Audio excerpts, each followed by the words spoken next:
Extrait numéro 34. Les associateurs. De nombreux musulmans ont tendance à comprendre que lorsque le Coran parle des associateurs, il parle des chrétiens, parce que ceux-ci associent dans une même foi le Créateur, Jésus-Christ et le Saint-Esprit. Compréhension que je vérifierai quand, avec mon ami Reda Kadri, nous en serons à observer les versets correspondants du Coran. Entre-temps, je m'autorise à douter de la justesse de cette façon de lire, car il me semble qu'elle relève plutôt du domaine intellectuel, tout comme la notion de Trinité d'ailleurs.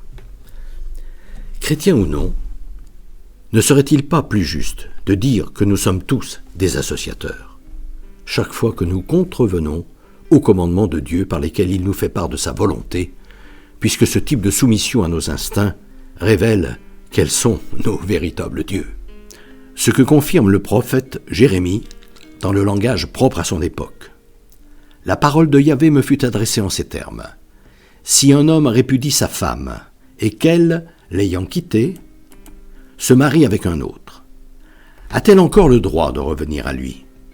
N'est-elle pas entièrement profanée, cette terre-là?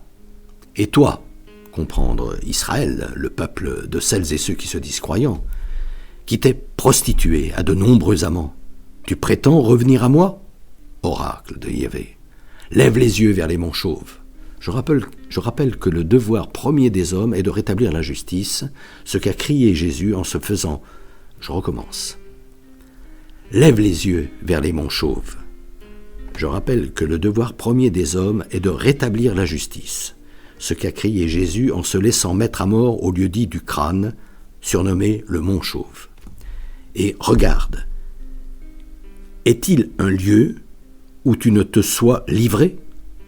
Tu as profané le pays par tes prostitutions et tes forfaits, et tu conserves un front de prostituée, refusant de rougir, tout en commettant tes crimes, obstiné que tu es. Associateur, prostituée, ces violents qualificatifs réussiront-ils à nous réveiller, nous, Israël, nous, les croyants, nous, les humains, nous, le peuple choisi entre toutes les espèces vivantes?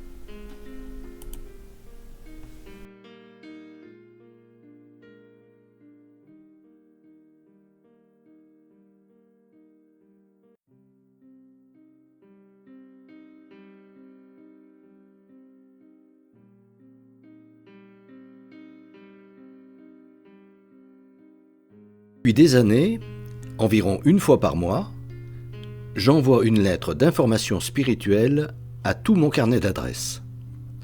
Le thème du moment est, depuis janvier 2019, être chrétien, ça veut dire quoi?